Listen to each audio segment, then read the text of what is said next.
पार्वती जी से उद्याने मद पाने ग्रहता गमनम सहस्रम ता दक्षिण कुल बधु।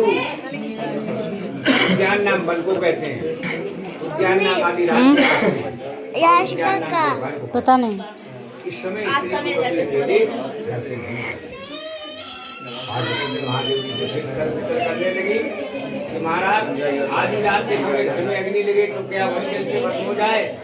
महादेव जी ने कहा ऐसा तो नहीं, आपत्ति काले मर्यादा ना। वाकई में अगर आपत्ति काल है तो नहीं, मगर बार बार निकलना पार्वती जी ने तो शिव जी ने कहा आपत्ति काल है। शिव जी ने कहा मत।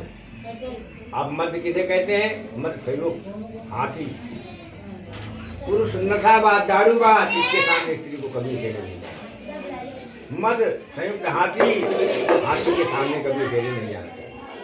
पार्वती जी फिर तर्क वितर्क करने लगी महाराज जब महालक्ष्मी का पूजन होता है तो सभी स्त्री पुरुष हाथी के सामने जाकर के हाथी का पूजन महालक्ष्मी का करते हैं।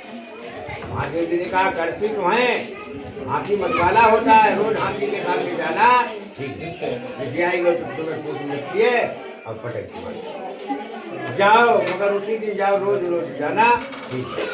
पार्वती जी ने भी फिर महादेव जी ने तीसरा वचन क्या मांगा? अपने पिता के घर में बगैर बुलाए नहीं आते। पार्वती बहस करने लगी वाह,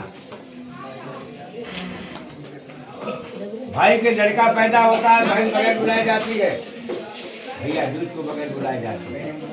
महादेव जी ने कहा जाती तो है, अगर पति का विरोध चल रहा है मायके वालों से तो कदम को भी पार्वती जी ने स्वीकार कर लिया। चौथा वचन महादेव जी ने क्या मांगा कि अपना पति फटे हुए वस्त्र पहने और दूसरे का पति सुंदर वस्त्र पहने, फिर भी अपने पति की प्रशंसा करनी चाहिए। फिर पार्वती जी तर्क वितर्क करने लगी महाराज जब वो सुंदर वस्त्र पहन करके दूल्हे जाता है ब्याने के लिए तो सभी नगर के लोग इस प्रशंसा करते हैं, बहुत बढ़िया दूल्हा, बहुत बढ़िया। यहाँ करते तो हैं, जब तक मुकुट मोर माथे पर है तब तक तो भगवान का अंश रहता है, तब तक तो उसकी प्रशंसा करो और घर आने के बाद अपने पति की प्रशंसा करो। तो अपने पति फटे हुए वस्त्र पहने, दूसरे का सुंदर वस्त्र पहने, फिर भी अपने पति की प्रशंसा करो।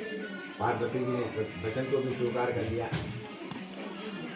फिर पांचवा वचन ये मांगा पार्वती जी ने, महादेव जी ने कि देखो वेदव्या पति की इसलिए प्रशंसा करनी चाहिए